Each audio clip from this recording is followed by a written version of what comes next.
c'est bon? Oh, je suis frère. Perso, ouais.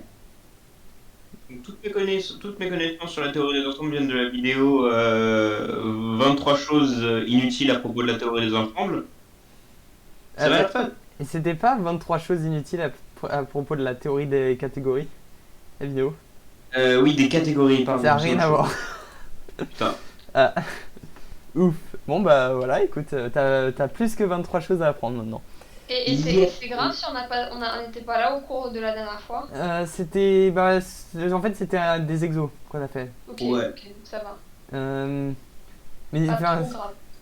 c'est quand même important que tu saches en faire. En soi, c'est pas compliqué, mais je pense que c'est quand même important que tu saches en faire parce que bah, c'est genre la pratique quoi. Ouais, Après, non, tu peux bien être là sûr, que pour les cours et en vrai, je te plains pas parce que c'est fun. C'est juste, tu vois, le bac blanc là, ça m'a épuisé. Oui, je comprends. Ah, tu l'as déjà passé? Ouais, les salauds ils banalisent pas l'après-midi, donc ça veut dire que tu finis. Quand j'ai fait ma NSI là, 8h, 13h, 11h, 8h, 11h30, 8h, 11h30, c'est ça. Et après, bam, jusqu'à 18h40. Ouf. Chiche. Mais ça va, Ok. survécu. Bref. Bref, commençons. Merci à tous d'être venus pour les trois qui sont là. Aujourd'hui, du coup, on va aborder la théorie des ensembles. La seule chose qui est importante, du coup, c'est ce qu'on a vu la semaine dernière, enfin, il y a 2 semaines, qui est la logique mathématique. Parce qu'il va y avoir pas mal de parallèles, étant donné qu'on est toujours encore très très bas dans les mathématiques, il y aura pas mal de parallèles. Donc en plan, on va tout d'abord voir un peu ce que c'est en général la théorie des ensembles, pourquoi on en a besoin. On va commencer à voir les axiomes de cette théorie, en gros qu'est-ce qu'on considère comme étant vrai pour pouvoir travailler avec. Quelques opérations avec les ensembles dont on aura besoin pour la suite des axiomes. Et on va avoir un petit paradoxe, enfin une petite contradiction, pas paradoxe. La contradiction qui est la raison de pourquoi pas mal de gens, certaines personnes se méfient de la théorie des ensembles et pourquoi elle a beaucoup été modifiée. Et on va voir aussi une démonstration avec la théorie des ensembles, avec du coup les nouveaux axiomes qu'on a, comment est-ce qu'on les utilise dans une démonstration, avec la logique qu'on connaît déjà. Donc pourquoi est-ce qu'on en a besoin? Nous, ce qu'on sait faire actuellement avec la logique, c'est partir d'un ensemble de propositions et arriver à un autre ensemble de propositions. On utilise la logique pour construire de nouvelles choses et détruire de nouvelles choses avec ce qu'on connaît là, ce qu'on a prouvé la dernière fois. Ce qui est un peu embêtant, c'est que ces propositions, elles sont toutes théoriques, elles sont que avec des ou, des et. Et ce qui serait cool, c'est de pouvoir définir d'autres objets avec lesquels on pourrait créer de nouvelles propositions. Donc ce qu'il nous faut, c'est évidemment une possibilité de concevoir de nouveaux objets qui représentent différents fonctionnements mathématiques. Ensuite, créer des relations entre ces objets. Par exemple, je crée les nombres et je crée l'addition. L'addition est une relation entre les nombres. Et ensuite, de pouvoir transformer des objets. Donc, par exemple, avoir une manière de se transformer, par exemple, alors là c'est un exemple, un nombre en nombre négatif ou une addition en multiplication avec des propriétés étranges, ou voilà, faire des transformations entre objets. Voilà. Donc ça, c'est les 3 choses qu'il nous faut, et c'est les 3 choses à laquelle la théorie des ensembles va répondre. En logique, on avait 2 choses très importantes. On avait en fait des propositions par défaut, donc on avait la tautologie qui est toujours vraie, et le faux, qui n'est normalement jamais probable. Et on avait aussi des règles pour, à partir de certaines hypothèses, à partir de certaines propositions, en créer d'autres. Donc si on a la proposition vraie, ben, on peut en déduire vrai implique vrai, ou etc. etc. Et maintenant les ensembles vont suivre une logique très similaire. On va avoir des ensembles par défaut, l'ensemble infini et l'ensemble vide. On va avoir des axiomes pour créer à partir de ces ensembles d'autres ensembles. Il y en a 5 qu'on verra. Et on va aussi avoir des propriétés un peu cheloues qui vont notamment éviter les paradoxes, enfin éviter les contradictions. Et en général, il y a une propriété qui va permettre de créer une proposition. C'est mal tourné, c'est mal dit. En soi, tous les axiomes en eux-mêmes sont des propositions. Mais il y a un axiome qui en fait définit l'égalité. Voilà. Donc, je fais un rapide résumé, histoire d'avoir une idée de à quoi ressemble la théorie des ensembles de manière non formelle. Alors, l'idée derrière la théorie des ensembles, c'est qu'on crée un concept qu'on va appeler un ensemble. Un ensemble, en fait, c'est une collection d'éléments, plusieurs éléments dans cette collection. Ils sont tous différents à chaque fois, les uns des autres, comme un sac. Les quantificateurs, qu'on verra juste après, permettent en fait de choisir des éléments dans ce sac. Il y en a deux, il y a un il existe et pour tout. Appartient, c'est une opération qu'on va rajouter qui va vérifier si un élément est présent dans un sac ou pas. Je l'appelle sac collection, voilà. Dans tous les cas, c'est pas formel tout ça. Une collection, en général, se note avec des crochets et tous les éléments les uns à la suite des autres. Ou d'une autre manière, mais ça on verra avec les axiomes. Et voilà. Donc ça c'est un rapide résumé. Ce que ça ajoute en soi, vraiment, si on remonte à la base de la théorie des ensembles, ce que ça ajoute purement, c'est des propriétés avec arité. L'idée derrière une propriété avec arité, en fait, c'est que... On va prendre un exemple. Ceci est une propriété en langage des ensembles. On a pour tout x, si x supérieur à 5, alors x supérieur à 2. Si on la transforme en langage mathématique, ça donne ça. Ce symbole-là, c'est le pour tout. Voilà, on le verra après dans tous les cas. Ceci est une proposition, x supérieur à 5. Implication, x supérieur à 2. Voilà, donc ceci est une proposition. Mais si on examine bien, en mathématiques, on peut toujours décomposer normalement des propositions en sous-propositions plus simples. Donc par exemple, si je pose P, la proposition x supérieur à 5 implique x supérieur à 2, et pour tout xp, bah en soi ça devrait être possible. Mais là il y a un problème, c'est que cette proposition en haut n'est pas une proposition. Pourquoi ce n'est pas une proposition? Alors ça revient au cours sur la logique. J'avais dit qu'une proposition devait être en gros toujours vraie ou toujours fausse.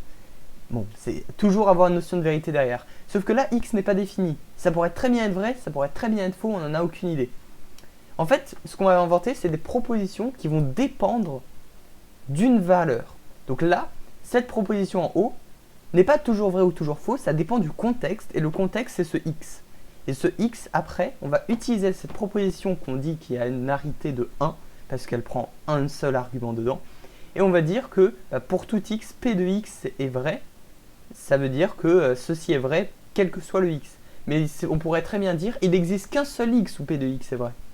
Voilà, ça dépend du contexte du coup, ça dépend de ce qu'est x en fait. Donc en fait, c'est ça que rajoute la théorie des ensembles, c'est l'idée qu'une proposition agit sur des objets aussi. Pour faire ça, elle va ajouter deux choses principales. La première chose principale, c'est les quantificateurs, donc il y en a deux, il existe et pour tout, qui se notent comme ça. Pour tout, c'est l'idée que ça fonctionne quelle que soit la valeur de x. Et il existe, ça veut dire qu'il y a un seul x au minimum pour lequel ça fonctionne. Et l'appartenance, qui se note comme ça, qui veut dire que x appartient à un sac, une collection. Voilà. Encore une fois, là, c'est pas des définitions formelles, on va voir ça avec les axiomes. Et en parlant des axiomes, commençons les axiomes. Le premier axiome... Alors, dans la théorie des ensembles, il y a beaucoup d'axiomes. Il y en a 10 précisément.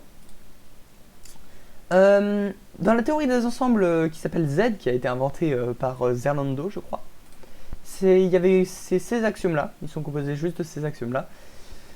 Ensuite, Ferlando, je crois que c'est son nom, mais honnêtement, je suis presque sûr que je me trompe, a rajouté ces deux axiomes-là.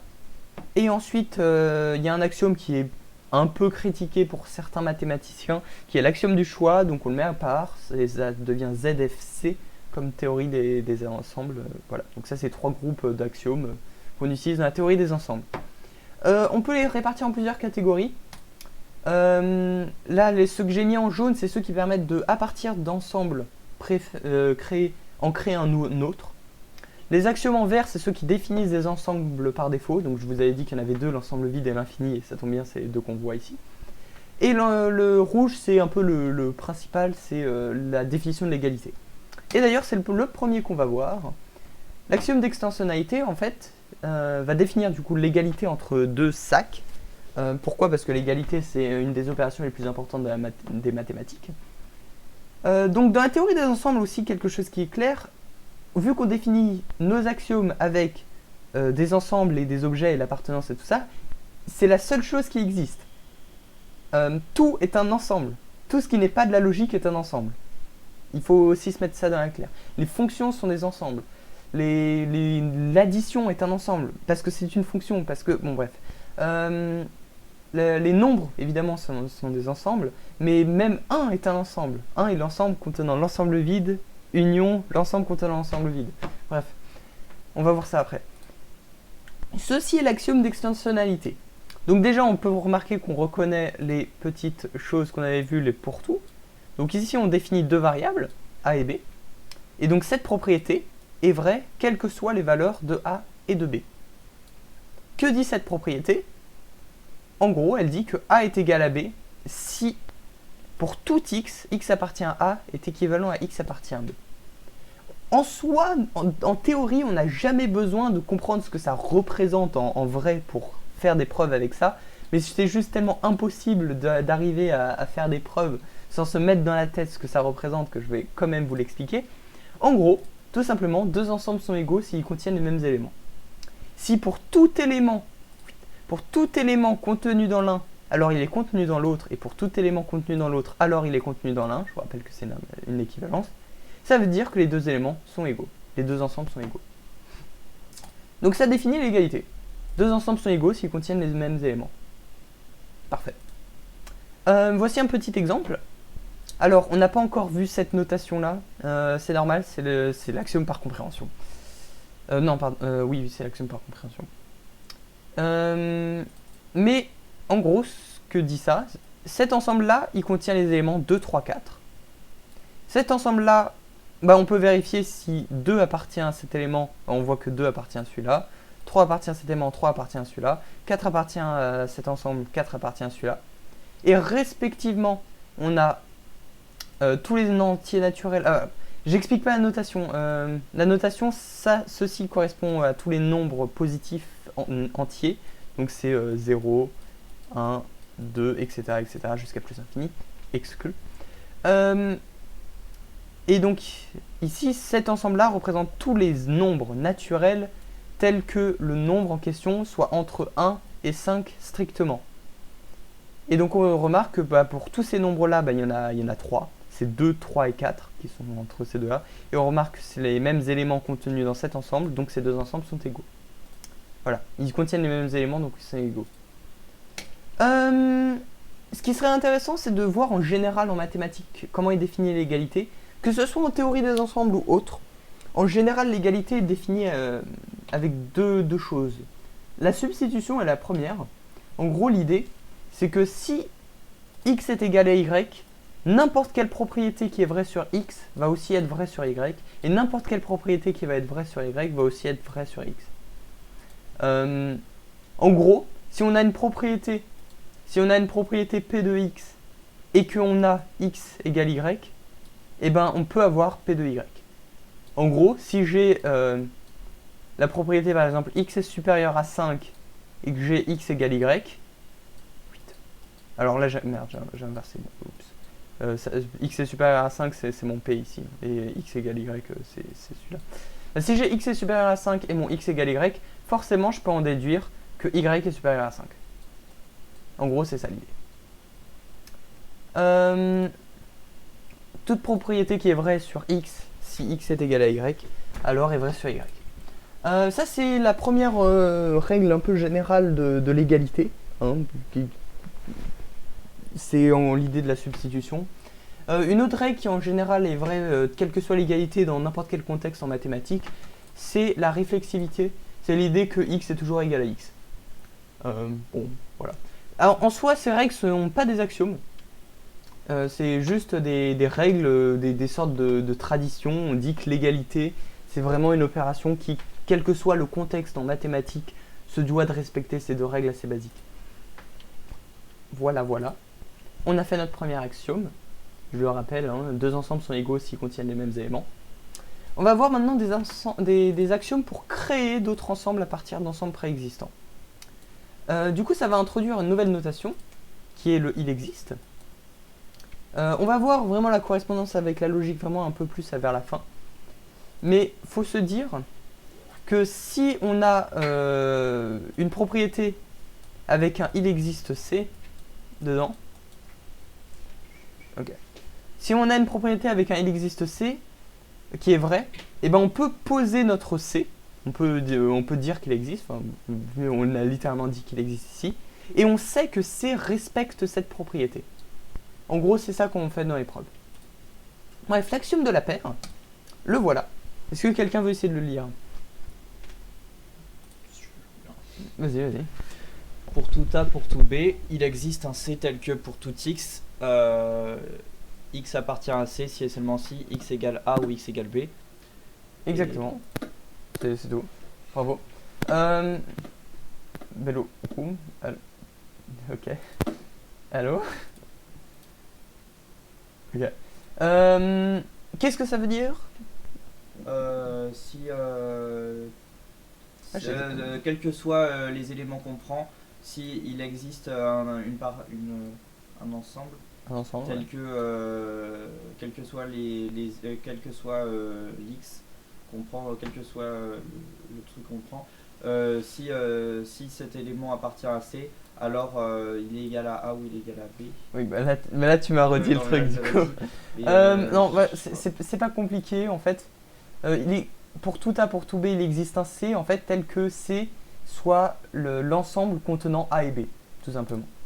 En fait, alors ce truc-là, il paraît un peu étrange, mais en fait, quand il pense ça veut juste dire quelle est la condition pour qu'un élément appartienne à C. Et la condition, c'est que X égale à A ou X égale à B. Voilà. Pour tout X, X appartient à C est équivalent à ce truc. Donc tous les éléments de C respectent ce truc. On peut voir comme ça. Donc, en gros, l'idée, c'est si j'ai deux éléments, bah, je peux créer un ensemble C tel que chaque élément de C est soit A, soit B. Donc, en gros, ça se note comme ça, c'est l'ensemble contenant A et B. C'est la paire, l'axiome de la paire, tout simplement. Si j'ai A et B, bah, je peux avoir la paire AB, en fait. Ça devrait vous faire penser normalement à la logique où j'ai dit que si j'avais A, j'ai B, ben je peux créer la proposition A et B. Ouais, c'est la règle de construction du et. En soi, c'est la même idée derrière. Bien, ça c'est l'axiome de la paire. On va voir sa version plus généralisée mais très différente, qui est l'axiome de la réunion, qui est un peu plus long et qui fait... Alors, je rappelle que en théorie des ensembles, tout est un ensemble. En soi, il n'y a pas d'élément, mais élément en fait c'est relatif. Ça veut juste dire que c'est un ensemble contenu dans un autre. Ici, on va avoir des ensembles d'ensembles d'ensembles. Des ensembles d'ensembles juste. Alors je vais la dire, hein, pour tout gamma, il existe un ensemble B tel que pour tout C, C appartient à B est équivalent à il existe un D tel que D appartient à gamma et C appartient à D.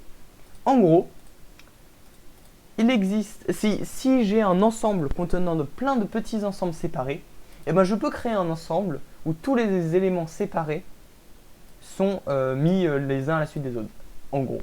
En fait, l'idée c'est que ici j'existe un B. Donc ça c'est mon ensemble d'ensemble. Ça c'est mon G ça. Il existe un B, donc évidemment mon B là j'ai repris la même notation. J'ai mis G comme gamma, c'est pour ça que j'avais mis G. Et en fait pour chaque élément dans mon B, eh ben, il existe un sous-ensemble, il existe un D, ici c'est D, il existe un D tel que D appartient à mon G, bah oui, D appartient à mon G, cet élément appartient à mon G, et C appartient à D, bah oui, 1, ici, appartient bien à D. Voilà. Donc c'est un axiome qui permet de définir en fait une réunion. Et du coup, avec cet axiome et l'axiome de la paire, étant donné qu'on peut avoir A et qu'on peut avoir B, on peut du coup avoir la paire AB, et que maintenant on peut faire la combinaison de tous les éléments contenus dans AB, on va pouvoir définir des opérations, notamment l'opération de l'union qui justement utilise ces deux axiomes-là. D'ailleurs, ça se note comme ça. Voilà. En gros, tous les éléments appartenant à mon ensemble... bon, là, c'est du coup, attendez... L'union de... oui, c'est ça. Là, c'est gamma, du coup. Je sais pas pourquoi j'ai mis A. Là, théoriquement, ce serait plutôt D. Ça représenterait plutôt D. Et ça, ce serait B. Ok. Bah, du coup, ça se note comme ça, cet ensemble C. Enfin, cet ensemble B, pardon. Il se note comme ça en général. En soi, on peut juste marquer on pose B, l'union de truc, ou voilà. Mais en soi, en général, on garde cette notation-là. Voilà. En fait, c'est l'union, U comme union, de tous les éléments A qui appartiennent au grand ensemble. Du coup, là, c'est gamma. Je ne sais pas pourquoi j'ai marqué. Ok. L'ensemble des parties. Un autre axiome qui permet de définir un sous-ensemble. Quelqu'un veut essayer de lire? Il est un peu plus simple à lire. Joe Bellorum. C'est quoi le appartient sur la barre du milieu?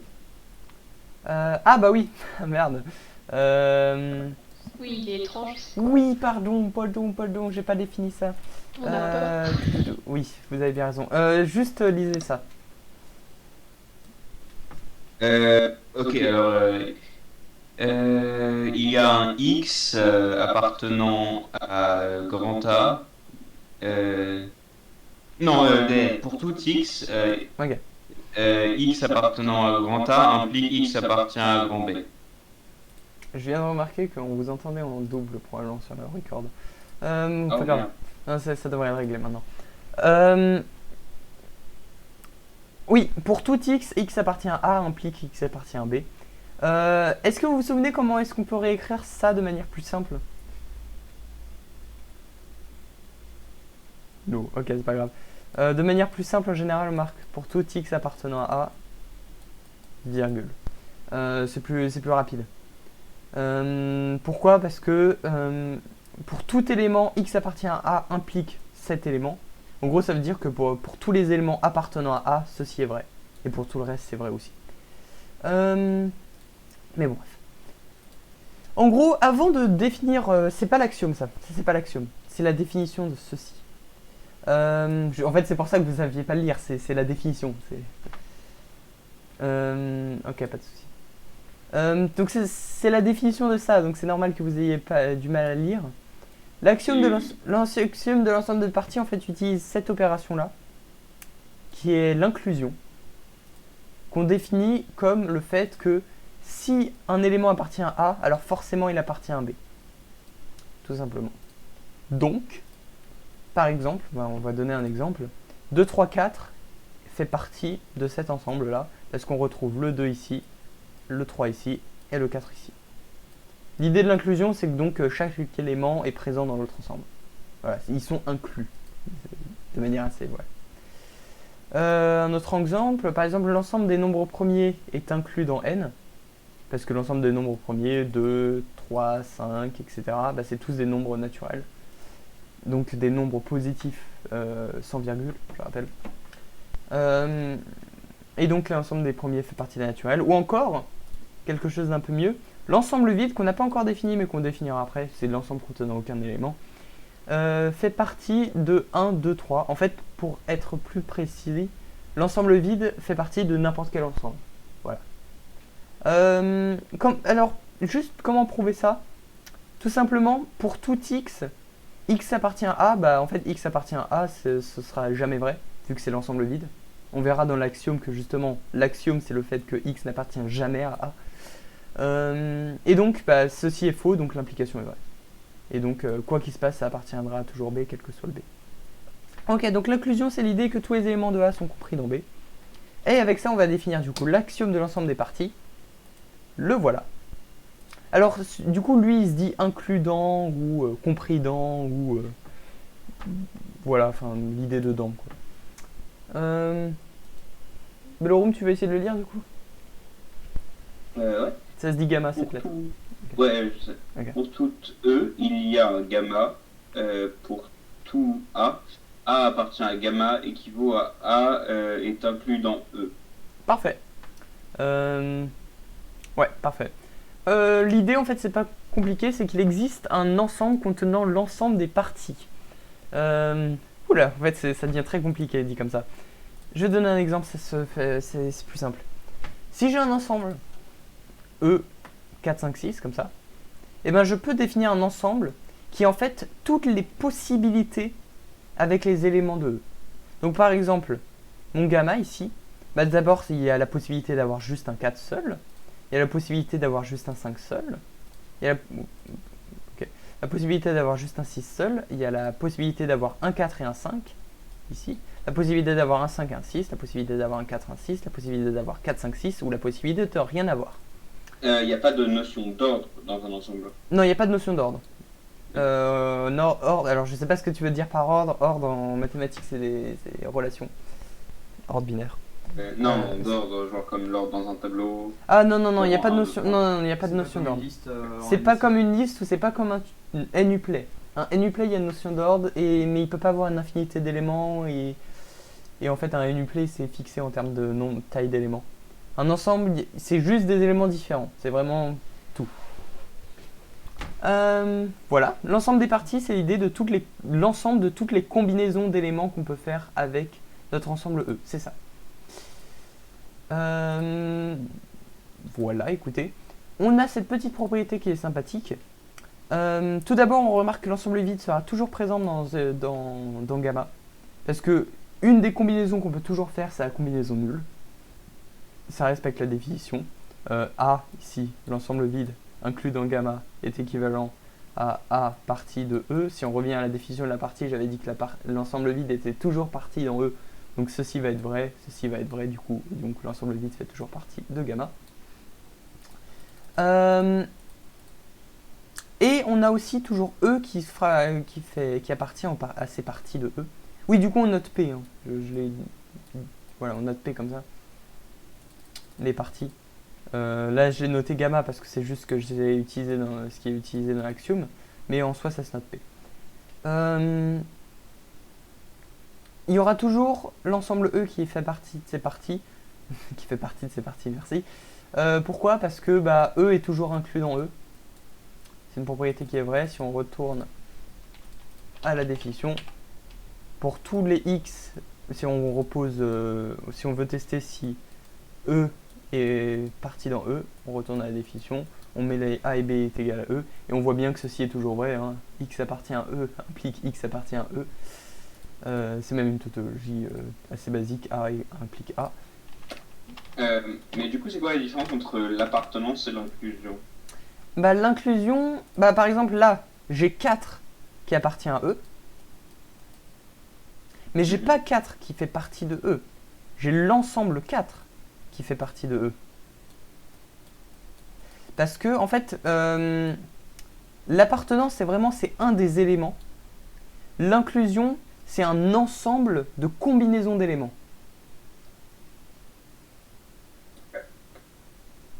Ok. Voilà.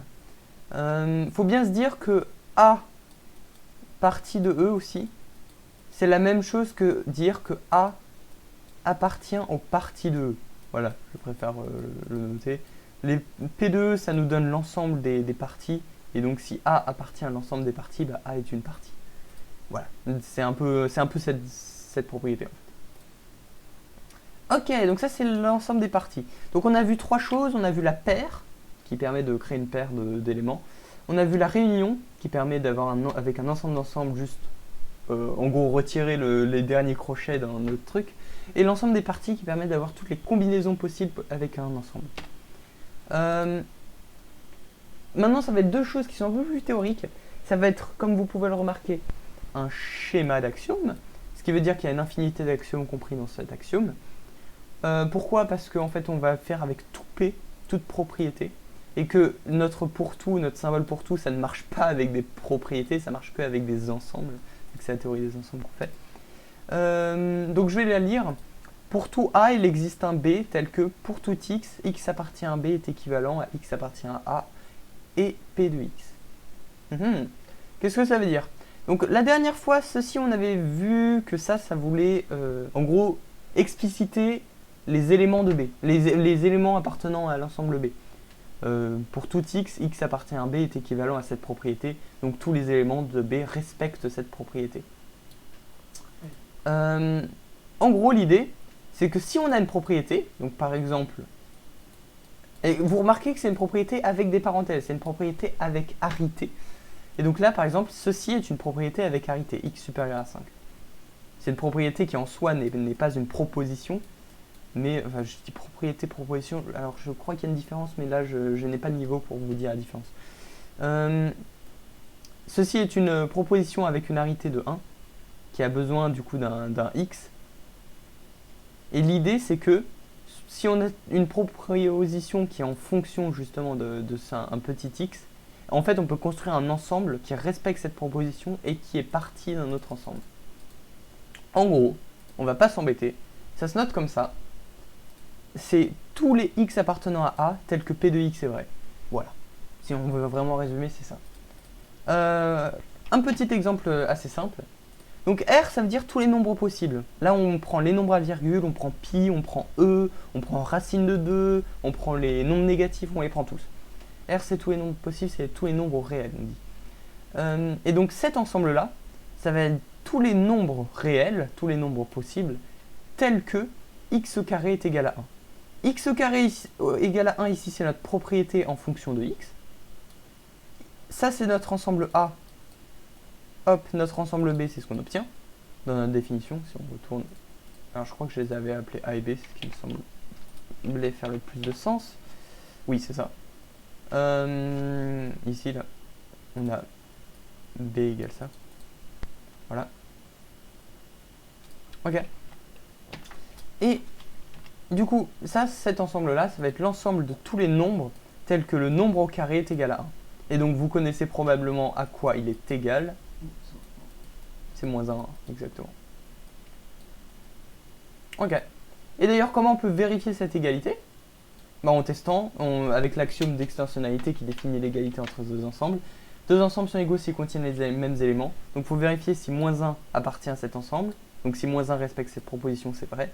Si 1 appartient à cet ensemble, donc si 1 respecte cette proposition, c'est vrai. Et il faut aussi vérifier dans le cas inverse. Bon, c'est un peu plus galère, parce que ça veut dire qu'il faut prouver ça. Ça se prouve, hein, ça se prouve que la solution c'est moins 1, et on vérifie bien que moins 1 appartient à cet ensemble, et 1 appartient à cet ensemble. Donc ils sont égaux. Quand on fait une preuve, on n'a pas besoin de s'embêter avec ces détails-là, en général. Si on prend un autre exemple un peu plus abstrait, si on pose D l'ensemble de toutes les droites possibles dans le plan à 2 dimensions. Par exemple cette droite-là, enfin là je les dessine, voilà. Les droites vraiment comme en géométrie. X appartient à D, notre proposition c'est X parallèle à la droite Y égale 0. Pour ceux qui ne savent pas, la droite Y égale 0, c'est la droite qui est une ligne horizontale, comme ça. C'est la droite Y égale 0. Et ben, cet ensemble-là est bien défini. On a bien x appartient à un autre plus grand ensemble. On a une proposition en fonction de x. Donc on a bien, avec notre axiome de compréhension, un nouvel ensemble qu'on appelle A, qui est juste l'ensemble des droites parallèles à l'axe horizontal. Ouais, les droites d'équation long R. C'est ça, les droites d'équation y égale 0, basiquement, en fait. Voilà. X égale C. D'autres ensembles, quand on faisait... Non, l'inverse, Y égale C. Oui, pardon, Y égale C, oui. Un autre exemple, quand on pose ça, quand on pose ceci, en fait ce qu'on fait, mais qu'on ne le dit pas, c'est qu'on fait ceci. On dit, quand on met des 3 petits points ici, en fait on dit, bonjour, ceci est l'ensemble de tous les entiers naturels, donc tous les entiers positifs. Alors là il manque une petite étoile, excusez-moi. Non, en vrai, il manque que dalle. Ok. Donc c'est l'ensemble de tous les entiers naturels, tels que, donc ceci est une propriété en fonction d'un x, tel que 1 est inférieur ou égal à x, inférieur ou égal à 10. Et donc ça va nous créer cet ensemble. Quand on fait cette notation-là, ça revient en fait, ce qu'on cache, c'est cette notation-là. Voilà. En vrai, il y a plusieurs manières de définir cette notation-là. Une des manières, c'est avec la compréhension. En soi, on peut aussi le faire avec l'union. Mais après, la compréhension, ce qui est pratique, c'est qu'elle permet d'expliquer ces 3 petits points avec juste un supérieur ou égal. En fait. Ok, oulala, c'est quoi cet axiome? En fait, le problème avec cet axiome, c'est qu'il est très compliqué. Et la raison pour laquelle il est très compliqué, c'est parce que les mathématiciens sont un peu tordus dans l'esprit. Et comme ils n'ont pas inventé la notion de fonction, ils doivent redéfinir la fonction dans cet axiome pour pouvoir, la faire exister. Ok, Mais- alors déjà, il y a des nouveaux signes. Ça veut dire quoi point d'exclamation. Point d'exclamation. Alors, ça c'est il existe. Et ceci c'est il existe un unique. Parce que D'accord. il existe alpha, ça veut dire que il en existe un. Il en existe au minimum un. Il existe un unique alpha, ça veut dire qu'il en existe mais il n'y en a qu'un seul. En gros, il existe un unique, tu peux le dire. Si il existe un unique A tel que P de A, ça correspond à dire... En fait, c'est une sorte de simplification. Hein. En soi, c'est pas un nouveau symbole, c'est juste... C'est un nouveau symbole, hein, mais c'est une simplification d'autre chose. C'est-à-dire, il existe A où pour tout B différent de A et P de A vrai et non P de B, j'imagine. Bon, après là je l'ai fait de tête, j'ai absolument aucune idée si c'est ça la définition, on va regarder. Bah, elle marche, c'est juste qu'elle est un peu longue. Oui, probablement qu'il y en a une nouvelle. Il existe un unique x tel que P de x, blablabla, super. Et ben du coup c'est l'équivalent, c'est... Il existe un unique x tel que P de x, c'est équivalent, bon ça c'est un autre symbole pour l'équivalence. Ah, il existe x tel que P de x et pour tout y. Ok, bah voilà, ok. Bah, ouais, c'est un peu la même idée en fait. Je sais pas si la mienne marche, mais celle-là du coup c'est Wikipédia, donc elle marche. Ok. Mais voilà, l'idée c'est qu'il existe un unique. Mais en soi c'est pas un nouvel opérateur, c'est une redéfinition de Et l'autre. la lettre grecque qui ressemble au symbole de l'ensemble nul, mais qui est peut-être pas l'ensemble Ça nul. c'est la proposition en question. C'est un schéma d'axiome, donc ça se fait sur des propositions, et là c'est une proposition à arité de 3. En soi on a juste besoin d'une arité de 2, mais parce que en soi on pourrait avoir besoin des contenus de A pour définir notre proposition, et ben on dit que c'est une arité de 3. En gros, je vais simplifier tout ça parce que c'est un peu le bordel.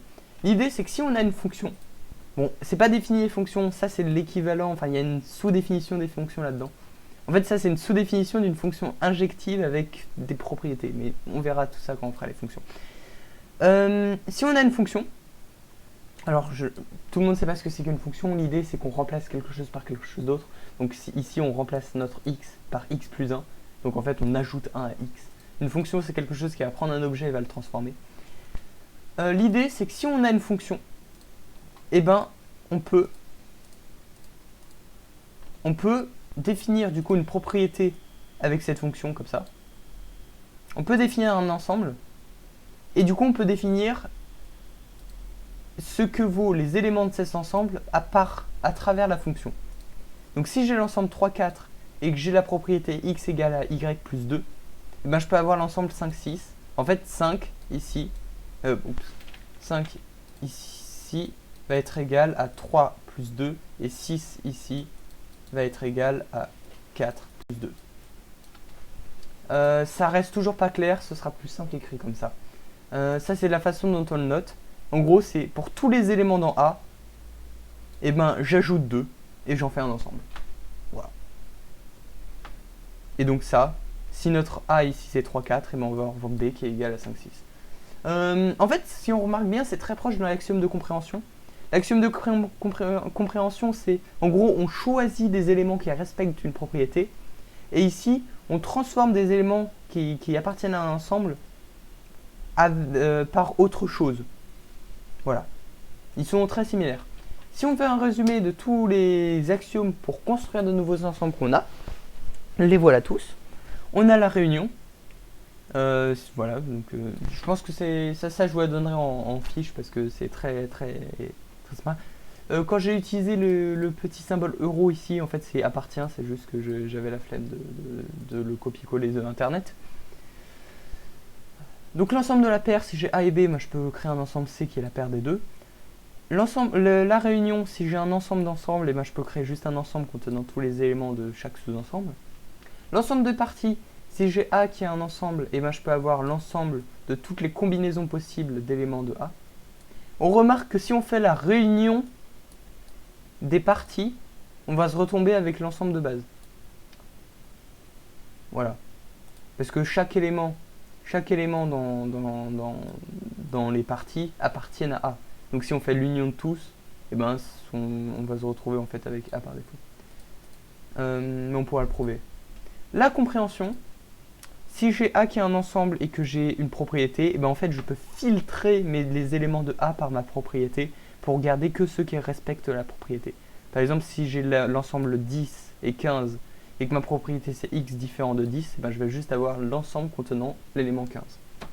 Et l'ensemble et l'axiome de remplacement, si j'ai A qui est un ensemble contenant plein d'éléments et que j'ai ce truc un peu galère qui est en fait la définition de quelque chose d'injectif, que tu reconnais peut-être d'ailleurs,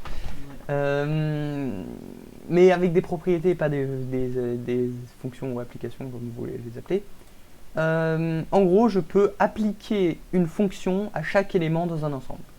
Donc par exemple, j'applique la fonction x plus 5 à chaque élément dans 10, 15, et donc je obtiens l'ensemble 15, 20. Voilà, il y a des questions là-dessus?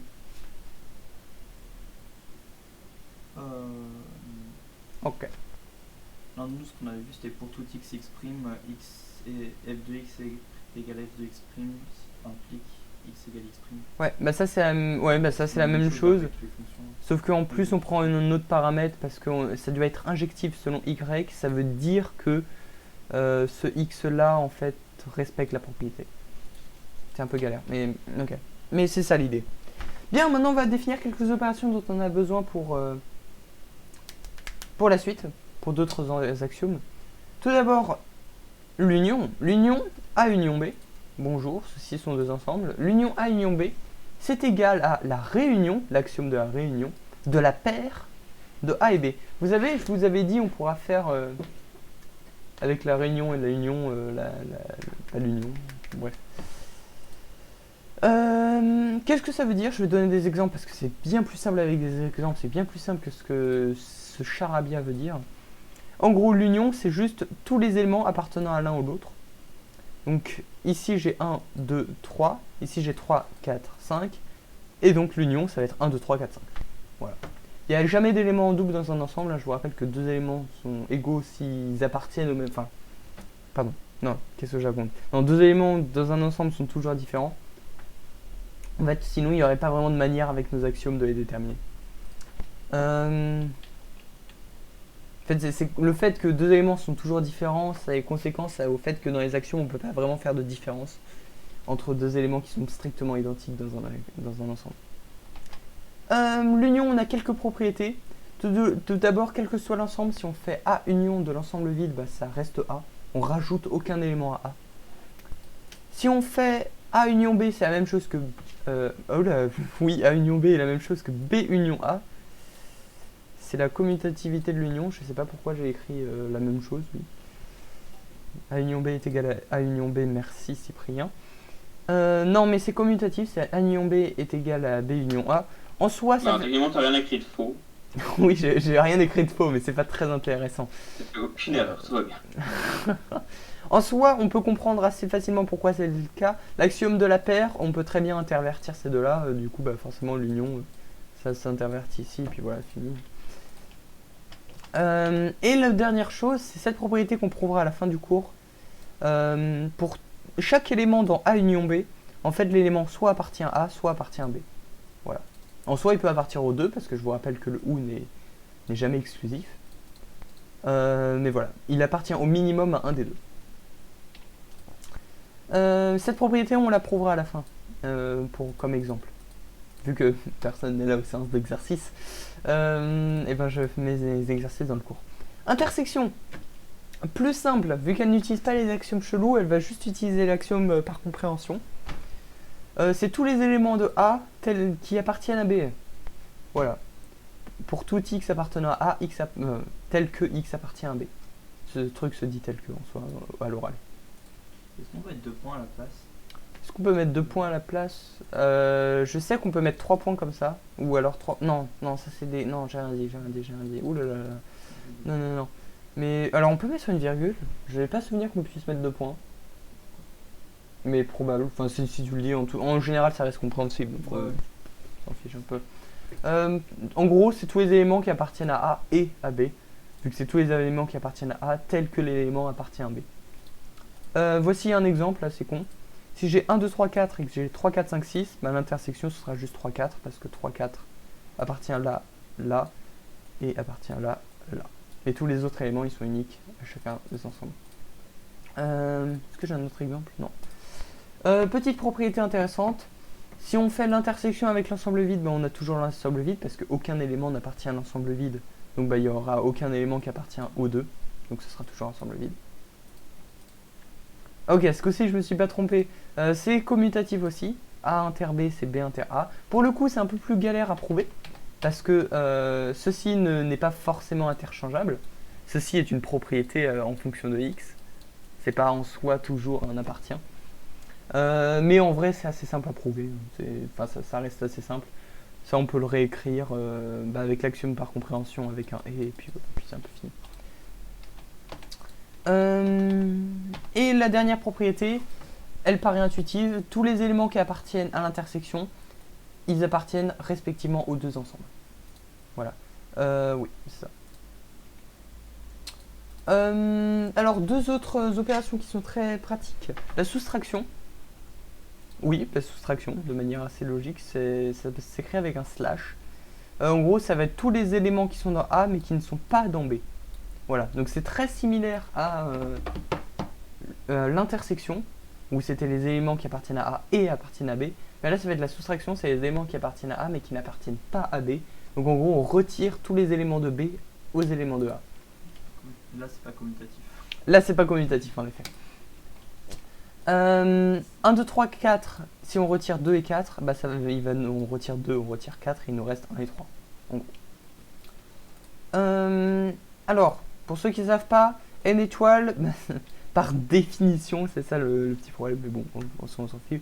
C'est n auquel on a retiré 0, et n, encore une fois, je vous le rappelle, je ne le dirai jamais assez, c'est l'ensemble des nombres positifs sans virgule. Avec 0. Et du coup, là, on retire 0, ça nous donne n étoile. Petite propriété, si on retire un ensemble qui est vide à A, et ben on obtient A, on n'a rien retiré. Si on retire A à A, et ben on a l'ensemble vide. Voilà. Ok. L'inverse, c'est... Elle ressemble encore beaucoup à l'intersection, mais il faut faire... Elle ressemble beaucoup à de la soustraction, mais il faut faire gaffe parce que B et A ont changé de place ici. Basiquement, c'est tous les éléments appartenant à B, qu'on appelle l'univers, en général, dans notre cas. Tous les éléments qui appartiennent à B, tels que l'élément n'appartient pas à A. S'il n'y a pas de confusion, si B est assez clairement un ensemble, ça se note juste A bar, sans notation de B. Mais sinon, ça se note C, avec petit b en là de A. Mais c'est pas aussi la notation de l'adhérence? Alors c'est aussi la notation de la moyenne, c'est aussi la notation de... L'adhérence, c'est en physique? On voit ça en maths, nous. Pas encore vu. Enfin, je sais pas. Non mais la notation à barre est beaucoup utilisée en général pour noter justement l'idée d'inverse, l'idée d'opposé. Donc en probabilité aussi pour l'idée de moyenne, je crois. Oui, non, mais t'as raison. En gros, un petit exemple, ça fait pas de mal. Si on considère notre univers, bon, j'appelle ça univers parce qu'en fait ça va être la liste de tous les nombres possibles dans A. En gros, ce serait ça l'idée. Si on considère notre univers comme étant 1, 2, 3, 4, 5, bah l'inverse de 1, 2, 4 par 1, 2, 3, 4, 5, c'est 3, 5. C'est tous les éléments qui sont dans l'univers mais qui sont pas là-dedans. En fait, c'est l'inverse, littéralement. On prend l'inverse. C'est assez le complémentaire. Donc voilà. Par exemple, l'inverse des nombres premiers par rapport à l'univers que ici je marque n, l'ensemble des nombres positifs sans virgule, sans rien, enfin juste des nombres normaux positifs, normaux n'est pas défini, mais bref, bah, ça va être l'ensemble des nombres normaux auxquels on a retiré les nombres premiers. Ça ne va pas être l'ensemble des nombres qui possèdent un multiple. Attention, l'ensemble des nombres qui possèdent un multiple c'est différent parce que ici on va avoir 0. Mais du coup l'ensemble des nombres qui ne sont pas premiers, bah, c'est 0, 1, 4, 6, 8, 9, 10, 12, 14, etc. Bon, il y aura tous les nombres pairs, il y aura tous les multiples de 3, tous les multiples de 4, il y aura 0, etc. etc. J'ai dit multiple de 4 alors que j'avais déjà dit multiple de paires. Bon, bref. Petite propriété avec l'inverse. L'inverse par l'ensemble vide. Oula. Oui, c'est A. Non. Oula. C'est l'ensemble vide. Ouh. Pourquoi? Parce que c'est tous les éléments appartenant à l'univers qui n'appartiennent pas à A, donc c'est l'ensemble vide. Mais oubliez ça, c'est pas une bonne idée. Parce que je voulais faire l'inverse. Enfin genre, je voulais faire le complémentaire de A par l'ensemble vide, c'est A. Ça fait plus de sens. Oui, l'inverse de rien, bah c'est tout. Waouh.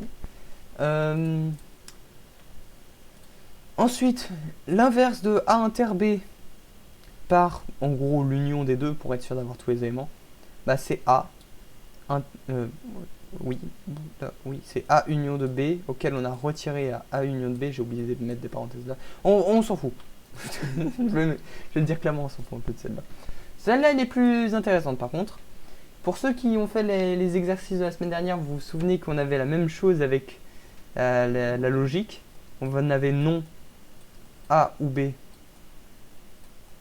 équivalent avec l'axiome du tiers exclu à non A et non B. Et bien ici on a la même chose avec les ensembles. Non A inter B, c'est non A union de non B.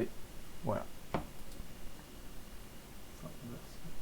Oui, c'est l'inverse, mais j'appelle ça non. Oh voilà, je suis un peu fatigué. On va faire un petit rapport avec la logique, du coup, vu qu'on venait d'en faire un là un instant.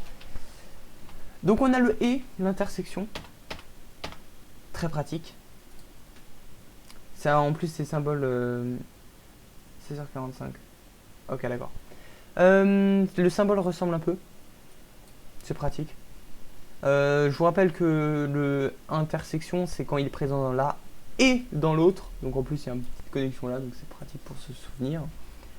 Et un peu, attends, mais par contre, waouh, je suis fatigué. Ça c'est un et, hein. Et ça c'est un inter. Mais j'ai inversé le symbole. Oula. Ouais, let's go. L'inverse, c'est quand c'est présent dans le B et pas dans le A. Bon, pour le coup, il n'y a pas vraiment c'est pas très ressemblant.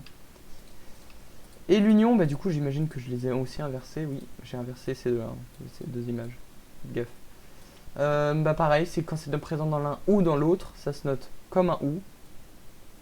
Et ça se note comme le ou. Enfin, bon, ça c'est comme un u en plus qui fait le son ou. Enfin, voilà. Il y a plein de moyens mnémotechniques. Bien, on reprend les axiomes. Je vais essayer de filer un peu plus vite. On reprend les axiomes. L'axiome de l'ensemble vide qu'on avait vu la dernière fois, tout simplement, il existe un ensemble tel que quel que soit x, x n'appartient pas à A. Ça se note aussi x n'appartient pas à A, du coup sans ça, mais c'est la même chose. Cet ensemble-là se note ensemble vide, on l'a même déjà utilisé, mais bon, cet axiome, voilà, il est assez simple à comprendre, lui, je pense. C'est juste l'ensemble qui contient aucun élément. L'axiome de l'infini est un peu plus galère.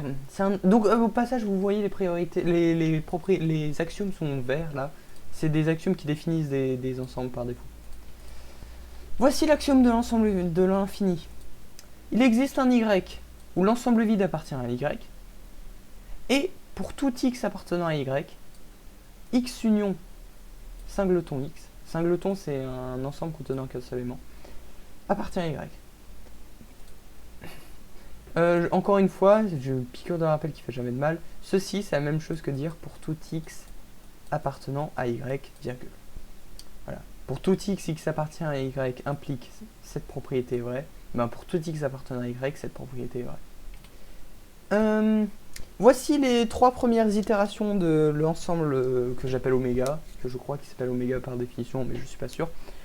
Donc d'abord, on a l'ensemble vide qui appartient à oméga. Donc l'ensemble vide appartient à oméga. Il est ici. Et ensuite, bah ici notre premier x qu'on va prendre, ça va être l'ensemble vide. Donc on va avoir l'ensemble vide union le singleton ensemble vide qui appartient à oméga. Donc ceci qui appartient à oméga. Ceci c'est une union avec un ensemble vide, c'est la même chose que ça. Et du coup, on le rajoute ici. Bonjour. Et puis après, on continue le process. Donc il y a ça qui appartient à oméga. Ceci est égal à l'ensemble contenant ensemble vide, virgule. Voilà. Donc vous voyez que là, les notations, elles sont très lourdes. Cet ensemble est beaucoup utilisé. Si on veut le voir d'une manière un peu plus simple, c'est comme ça, tout simplement. Et si on veut le voir, et si on veut une utilisation pratique, il est utilisé pour définir les nombres. Nombres naturels. 0, on considère que c'est l'ensemble vide. Oméga 1, on considère que c'est 1. Je sais pas pourquoi. Oméga 2, on considère que c'est 2. Oméga 3, on considère que c'est 3. Et ce qui est très pratique, c'est que dans certains logiciels qui implémentent cette méthode, cette proposition est vraie. Dans certains logiciels, cette proposition, notamment Lean, cette proposition est vraie. 1 appartient à 2. Ça ne fait aucun sens, ne marquez surtout pas ça sur une copie de maths. Mais en théorie des ensembles, techniquement parlant, 1 c'est défini comme ça. Et ça appartient bien à 2, qui est 1 ici. Voilà, mais bon. Des trucs un peu fun. Du coup, on va revenir un peu sur les axiomes qu'on avait. On avait ces 3 catégories. Ce qu'on a fait actuellement: extensionnalité, paire, réunion, ensemble de parties, infini, compréhension, ensemble vide, remplacement. Il nous en reste 2, les 2 derniers, fondation et choix. Pourquoi est-ce qu'on a dû inventer l'axiome de la fondation? Parce que il y a un gars qui est très beau. Il y a un gars qui est très beau, qui a prouvé une contradiction. Ah! Il a réussi à prouver faux avec les anciens axiomes qu'on avait. Bon, en vrai, il n'avait pas réussi à prouver faux avec les anciens axiomes qu'on avait. Les anciens axiomes qu'on a, évidemment, ils sont cohérents. Enfin, on pense qu'ils sont cohérents. Mais avant, l'axiome par compréhension, il était différent. L'axiome par compréhension, il disait, quel que soit P de x, on pouvait faire l'ensemble pour tout x. Bon, il existe y, x appartient à notre ensemble A, est équivalent à P de x. En gros, avec n'importe quelle propriété, on pouvait créer un ensemble d'éléments respectant cette propriété. Problème, il a posé cette propriété.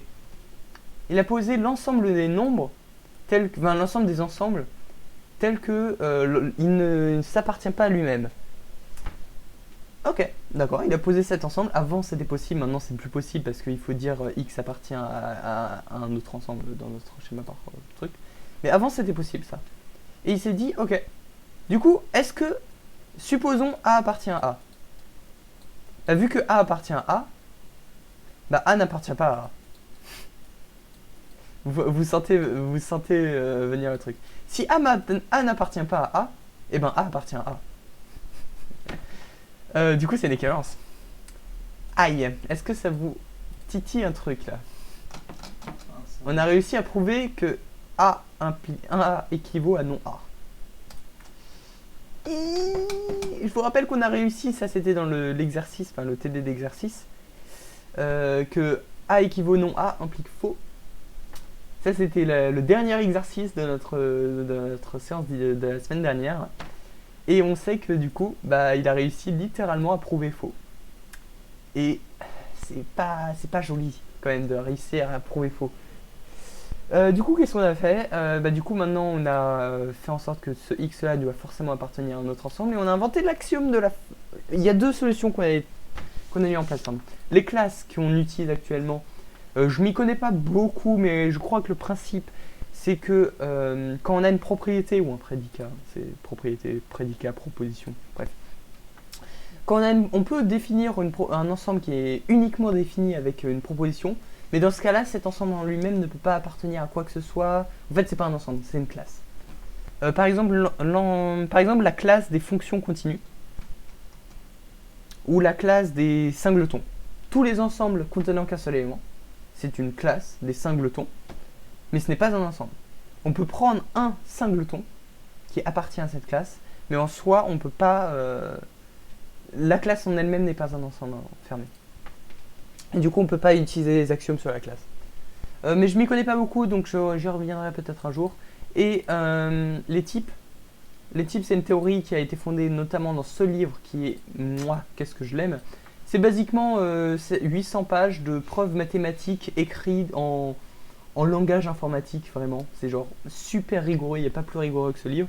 Où avec la théorie des types, il redéfinit tout jusqu'au principe même de multiplication et tout ça. Problème, je m'y connais pas assez, voilà. Mais c'est très très fun.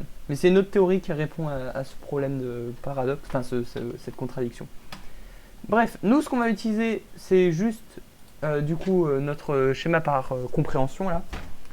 Mais ce qui est aussi pratique, c'est l'axiome de fondation. L'axiome de fondation, il se lit comme ça. C'est incompréhensible hein, comme d'habitude. L'important c'est les explications, qu'est-ce que ça veut dire derrière. Bah super, je les ai pas marqués. L'idée c'est que il n'y a pas d'ensemble qui appartiennent à lui-même. Voilà. Il n'y a pas de boucle infinie dans des ensembles. Il y a des ensembles infinis, mais pas de boucle infinie. On ne revient pas à notre point de départ. En gros, il n'existe pas d'ensemble qui s'appartienne à lui-même. Pratique.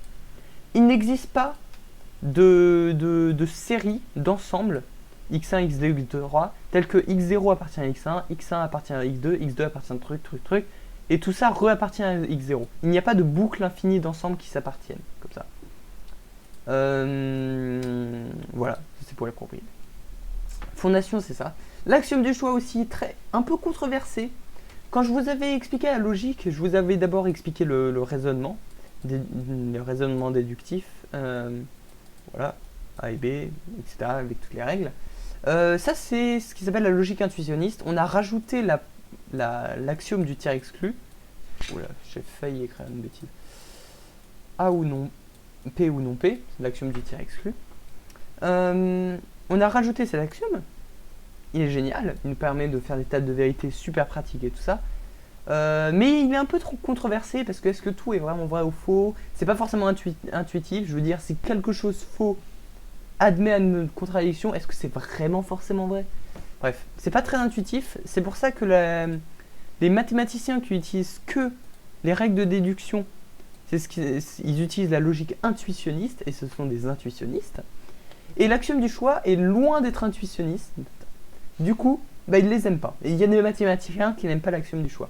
Il permet, l'axiome du choix, de faire des trucs qui paraissent un peu contradictoires, tels que si on prend une sphère, il y a une manière de découper la sphère en 5 bouts.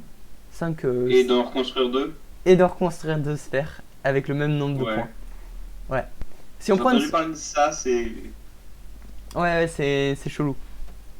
Si on a une sphère, on peut déconstruire la sphère en 5 bouts de sphère, 5 ensembles de points en fait.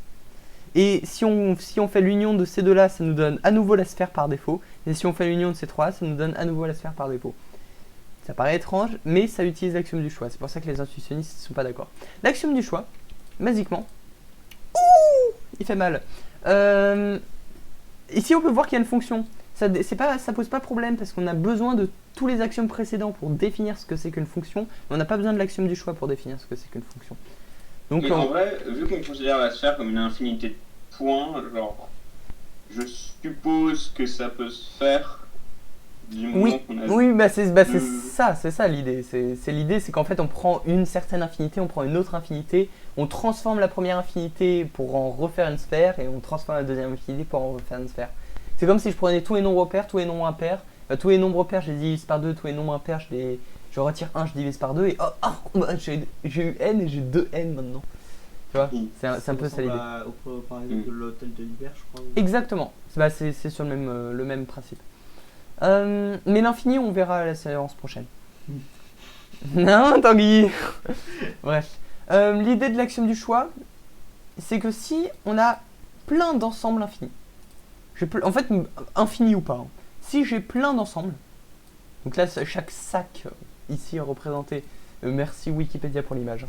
Chaque sac ici représenté est un ensemble. Si j'ai une infinité d'ensembles, je peux créer un ensemble avec chaque élément de cet ensemble qui appartient à chaque élément de chaque sac. Et il est très abstrait celui-là. J'ai pas vraiment de manière de le rendre très, très concret. J'ai pas vraiment de propriété avec lui, à part le truc de la sphère qu'on verra probablement un jour. C'est con parce que c'est le premier que je comprends pas. Ah, ok. Si j'ai plein d'ensembles, si j'ai une infinité d'ensembles, regarde, ok, je sais comment je vais faire. Si j'ai une infinité d'ensembles A, B, C, D, etc. Donc ça, ce sont plein d'ensembles. Bon, soit je peux noter l'ensemble de tous ces ensembles, mais voilà. Donc j'ai une infinité d'ensembles. Donc ça représente mon infinité de sacs que j'ai ici. Je peux à chaque fois trouver un ensemble. Bah là, c'est un ensemble F de A, mais je sais pas. Enfin, non, c'est un ensemble. Je sais pas comment est-ce que. Attends, j'essaie. Non, mais il le note. Ouais, en fait, c'est une. Non, mais ok, non, oublie. Oui, ce sera F de A, mais ok. Bon, si j'ai un ensemble composé de plein d'ensembles, eh ben, je peux créer un autre ensemble avec des éléments, et chaque élément appartient à un des ensembles au-dessus. Donc ici, j'ai petit a appartient à grand A, petit b appartient à grand B, etc. Petit c appartient à C. Voilà. En gros, si j'ai un ensemble d'ensembles, bah à chaque fois, je peux choisir un élément dans chaque ensemble et en faire un nouvel ensemble avec l'union de chaque choix que j'ai fait. C'est ça l'idée. C'est mieux compris ou quoi? Et il existe donc une infinité de f. Alors là, il en existe un, mais en soi, en fait, à partir du moment où tu as un f, tu en as une infinité. Parce que, alors là, du coup, j'explique vraiment que pour Tanguy.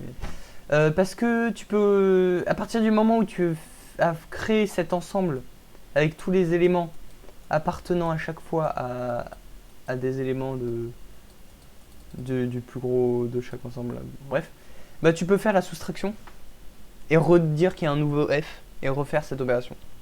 Ouais, parce qu'il y a une infinité d'éléments dans A, donc infinité moins 1. En soi, il n'y a pas forcément une infinité d'éléments dans A. Ah oui. Il y a juste une infinité d'ensembles.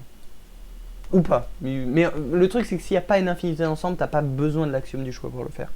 Ok. L'axiome du choix est principalement pratique pour aussi une infinité d'ensembles. Mais dans le cas là, de la sphère, il y avait que 5 ensembles, donc... Non, bah en fait, dans le cas de la sphère, le choix se faisait... Ah oui, déjà il faut que je me remette la démo en tête, mais le choix se faisait sur l'ensemble des points... L'ensemble des points atteignables par une rotation en x d'un nombre irrationnel et une rotation en y d'un nombre irrationnel différent de pi. Différent d'un multiple de pi. Je vous ferai la démo, d'après. Bref, on va juste rapidement finir sur l'épreuve. Il est 15h12.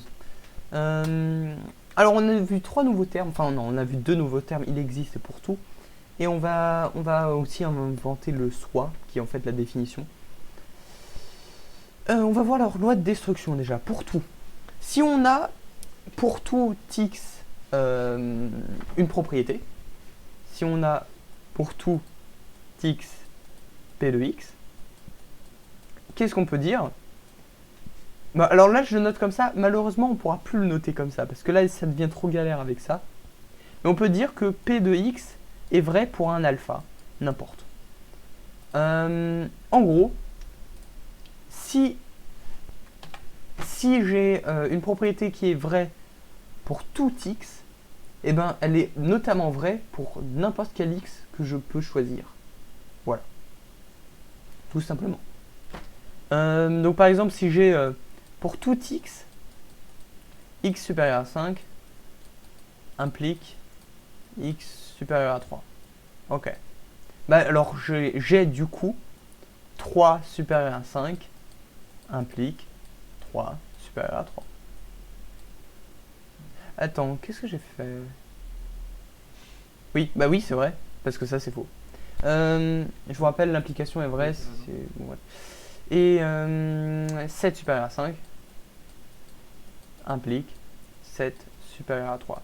On n'est pas obligé de l'expliciter, mais ça marche pour n'importe quel nombre, notamment le nombre qu'on choisit. C'est ça l'idée de pour tout. Il existe, un peu plus galère à faire. Basiquement, si on a il existe tel que P de X, il existe C tel que P de C, et bien alors on peut poser C, on définit l'ensemble C, et on a P de C qui est vrai, tout simplement. Voilà. Du coup, ce serait ça, la loi de décomposition. Après, le truc, c'est que C, c'est pas une proposition, donc c'est pas vraiment une loi de destruction, mais voilà. Alors, juste les exemples ici. Union de deux ensembles finis. Qu'est-ce que je voulais dire par là? Je sais pas ce que je voulais dire par là. Il existe, les exemples assez classiques, c'est l'ensemble vide et ensemble infini. Et ben, il existe, donc la propriété... L'axiome de l'ensemble vide, il existe ensemble vide tel que pour tout x n'appartient pas à l'ensemble vide. Donc si on pose notre ensemble vide, et ben quel que soit le x, on a la propriété pour tout x n'appartient pas à l'ensemble vide. On a une nouvelle propriété en gros. Avec un il existe, on peut le décomposer avec un objet plus une propriété, qui est la propriété en question, qui est valide que sur l'objet du coup. Et soit l'idée, en soi, on n'a jamais besoin du soit. C'est juste un alias pour parler de quelque chose d'autre, histoire que ce soit plus lisible. Voilà. Loi de construction maintenant. Pour tout. Si on veut créer un pour tout dans nos propositions, eh ben on va poser un ensemble X et on va prouver que... Et j'ai l'impression que je fais une tautologie, mais on va prouver que pour tout X, la propriété est vraie. On peut pas expliciter x. On doit juste dire que quel que soit le x, et ben la propriété est vraie. J'ai l'impression que je fais une tautologie, et je fais une tautologie. La logique, en fait, le truc c'est que la logique c'est une tautologie entre les mathématiques et le français. Donc parfois c'est un peu difficile. Il existe deux manières de prouver un il existe. Soit directement on en pose un et on vérifie que la propriété marche. Soit on prouve qu'il en existe un avec une autre propriété d'un autre il existe, tout simplement.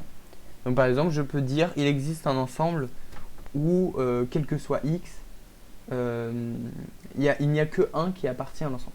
Il existe un ensemble où il n'y a que 1 qui appartient à l'ensemble. Et ben cet existe, je prends l'ensemble vide, je sais qu'il existe, j'en fais le singleton ensemble vide, singleton 1, enfin je fais l'union avec 1. Oh, c'est galère, on va voir une preuve après. Et pareil, soit, vu que c'est qu'un alias, soit il n'y a pas vraiment besoin de grand chose. On crée un ensemble X qui respecte telle propriété, soit X tel que les propriétés sont donc vraies sur cet ensemble. On va voir un exemple. C'est vraiment galère à expliquer, donc un exemple, c'est toujours mieux. Ok, on va prouver cette propriété que je vous avais dit qu'on prouverait. Qui est la propriété qui est personnellement dans mon cours la définition de l'union, mais qui n'est évidemment pas une définition de l'union, qui nous dit que ceci existe. Bref. Enfin, qui nous dit que c'est possible un jour. Ouais.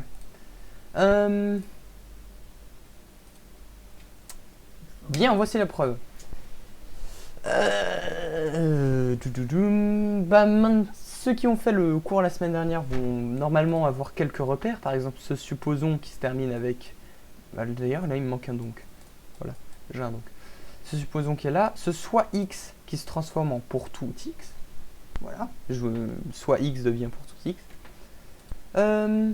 Bref, soit A, soit B, on pose D est égal à l'union de l'ensemble A, B. Donc l'union de la paire.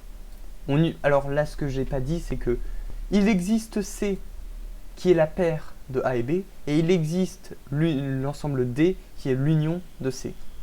Voilà, la réunion de C, pardon. Et ça, c'est en utilisant les deux axiomes. Donc pour l'instant, il n'y a aucun problème. Soit x. Si on a un soit x et qu'on arrive à une conclusion, et bien pour tout x, cette conclusion est vraie. Voilà, un peu comme le supposons. On va supposer que x est dans D. Parce qu'on essaye de prouver x dans D implique ça. Là, je fais juste l'implication. Ouais, je fais juste l'implication. Bon, bref. Ok, j'ai pas fait le sens réciproque. Bref, on suppose x dans D. Et là, on se retrouve avec, du coup, la création de l'implication. Alors, ceci est l'axiome de la réunion. on sait que D, c'est la D. Donc on a D, on a utilisé l'axiome. On a dit, il existe D tel que... pourquoi est-ce que je me fais chier alors que je l'ai juste là? Attends, c'est bon, oui. On avait dit, on pose D ici. Oui, enfin là mon D c'est un B. Oui, je suis désolé si je suis confusant. Il existe B tel que ça. Donc, cette propriété est vraie. Alors, du coup, cette propriété-là est vraie pour B. Enfin, pour notre D, du coup. Pourquoi je l'ai pas appelé? Bref. Cette propriété est vraie pour notre D. Donc, on choisit. Donc, alors, bon, je n'ai pas vérifié qu'elle n'était pas vide, c'est vrai. Ok. On a cette équivalence. Donc, il existe un D tel que D appartient à gamma et C appartient à D. Donc, on choisit notre D tel que D appartient à AB et X appartient à D. En gros, on réapplique notre axiome avec ce qu'on a déjà, avec nos propres notations.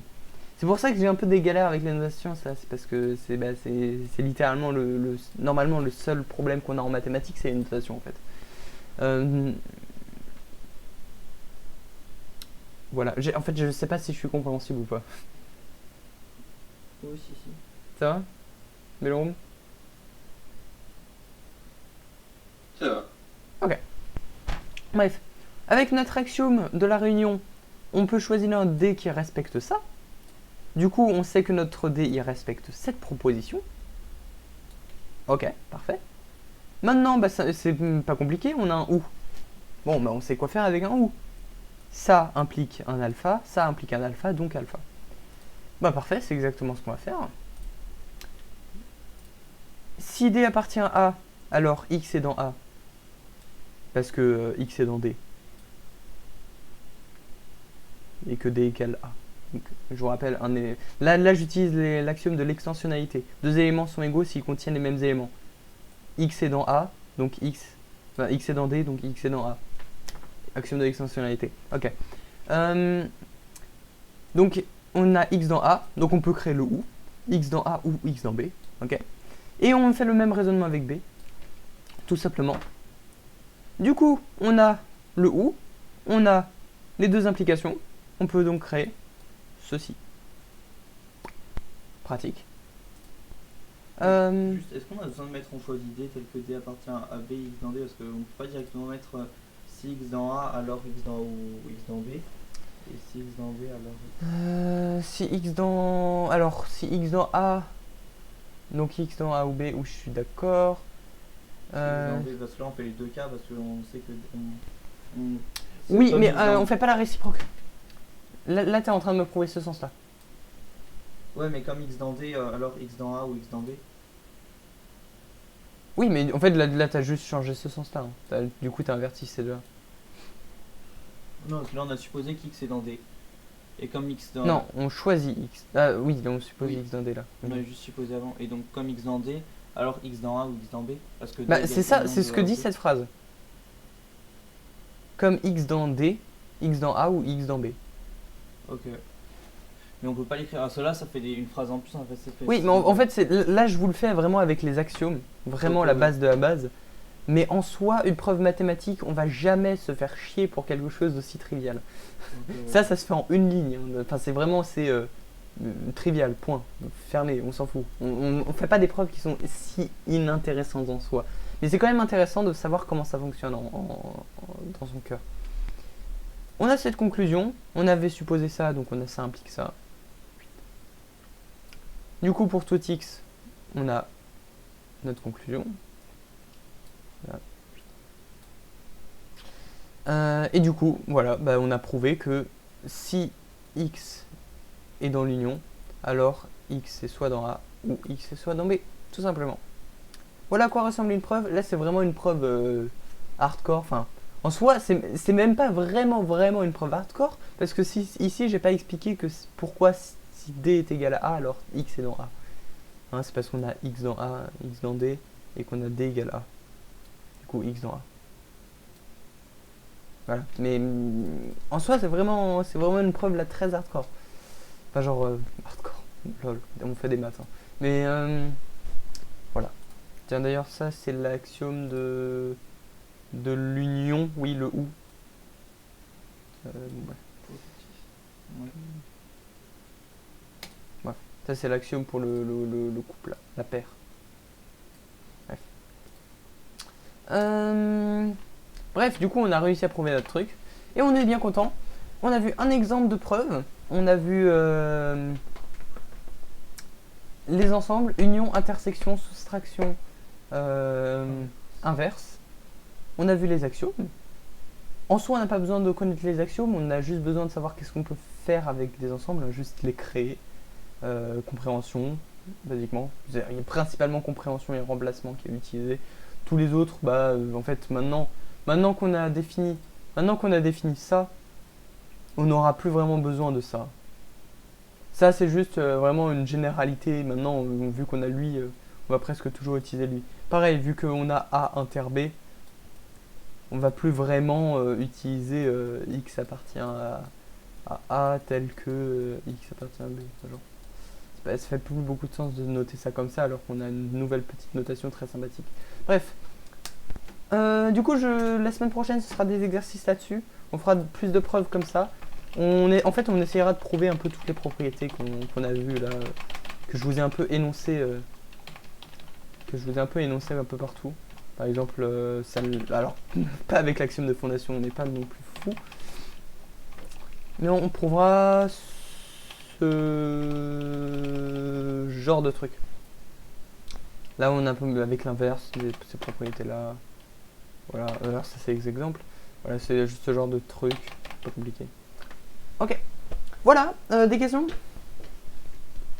Tu pourrais nous faire une fiche avec tous les axiomes, avec les noms des axiomes et tout ça? Yeah, ok. Ça m'intéresse. Et ouais, il s'appelle comment celui qui a découvert le paradoxe sur l'axiome? Russell. C'est Russell? Russell, ouais. C'est celui qui écrit le livre là, Principia Manuel? Je crois. Let me check.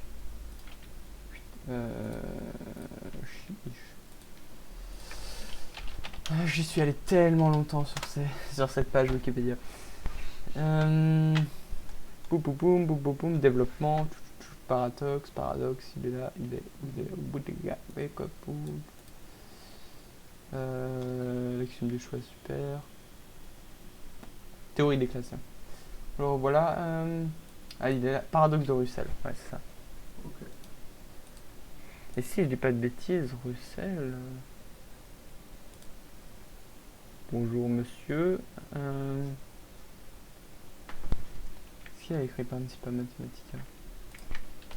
Principia Mathematica, que j'ai commencé à lire. Ouais, c'est lui qui a écrit aussi. Ils sont deux à l'avoir écrit.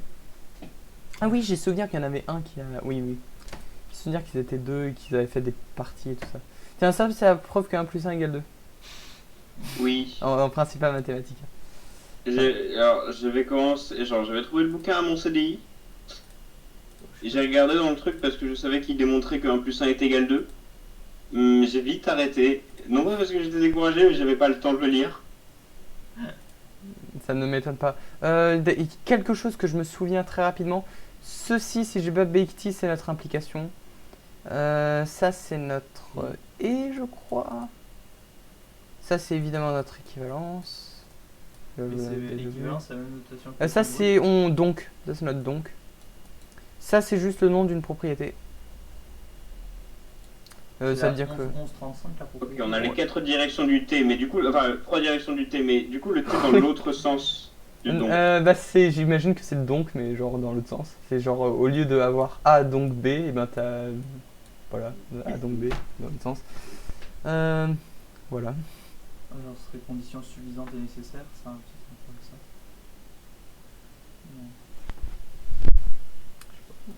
Non. Mais voilà. Les prochains principes mathématiques démontreront les donc à 45 degrés. Les quoi? Les donc à 45 degrés. Ouais, bah c'est ce que... Enfin, ça... Et ça veut dire quoi? C'est... Implique. C'est implique, oui. Ah oui.